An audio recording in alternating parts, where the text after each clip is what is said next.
नमस्कार, आप सभी का न्यूज रूम पोस्ट में मैं आपके साथ कुणाल। आज देश 77 स्वतंत्रता दिवस मना रहा है।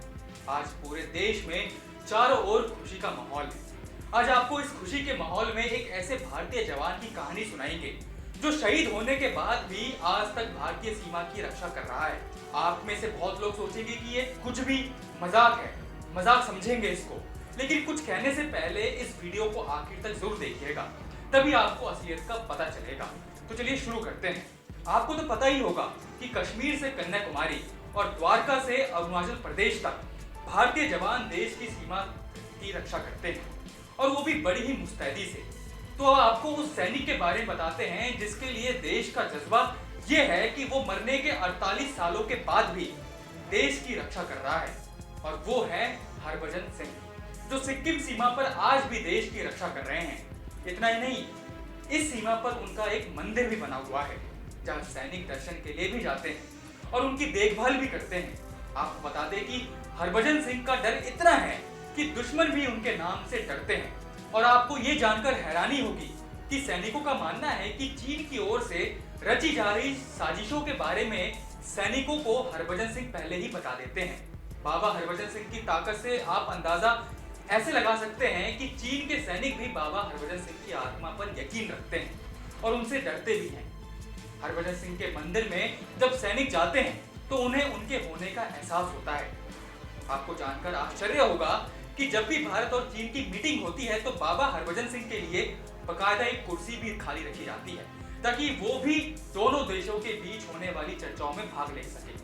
सिक्किम बॉर्डर पर तैनात सैनिकों का कहना है कि मरने के बाद भी बाबा बॉर्डर पर अपनी ड्यूटी लगातार करते हैं। इसके लिए बाबा हरभजन सिंह को बकायदा सैलरी भी दी जाती है। सेना में उनकी एक रैंक भी है।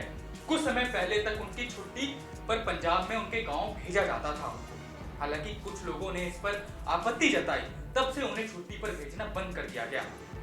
अब हर साल 12 महीने बाबा ड्यूटी पर रहते हैं। आपको बता दें कि मंदिर में बाबा का एक कमरा भी है जिसमें प्रतिदिन साफ सफाई और बिस्तर भी लगाया जाता है।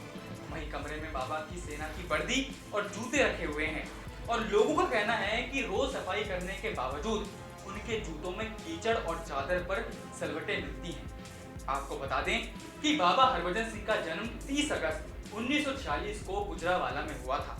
वो सेना में अपनी सेवाएं महज 2 साल ही दे पाए थे। 2 साल बाद सिक्किम में हुए एक हादसे में उनकी जान चली गई थी। दरअसल एक दिन खच्चर से बाबा हरभजन सिंह नदी पार कर रहे थे, तभी नदी के तेज बहाव में वो बह गए। उनका शव नदी के पानी में इतना दूर चला गया कि 2 दिन की तलाशी के बाद भी उनका शव नहीं मिल सका था। इसके बाद बाबा हरभजन सिंह एक सैनिक के सपने में आए और उन्हें अपने शव के बारे में बताया। वो सैनिक दूसरे दिन बाकी सैनिकों के साथ उसी जगह पर गए तो उन्हें बाबा हरभजन सिंह का शव मिला, ठीक उसी जगह पर। तभी से बाबा हरभजन सिंह के बनकर को मंदिर का रूप दे दिया गया था। तो ये है बाबा हरभजन सिंह, जो आज भी देश की रक्षा कर रहे हैं। अब कुछ लोग कहेंगे कि ये सब चीजें अंधविश्वास है, माना होगा अंधविश्वास, लेकिन उस हाई एल्टीट्यूड और हड्डी जमा देने वाले बॉर्डर पर अगर किसी जवान को बाबा हरभजन सिंह से हिम्मत और जज्बा मिलता है तो क्या दिक्कत है। खैर, सबकी अपनी अपनी सोच है। तो फिलहाल इस वीडियो में इतना ही, और पूरे न्यूज रूम पोस्ट की तरफ से आप सभी को भी स्वतंत्रता दिवस की हार्दिक शुभकामनाएं।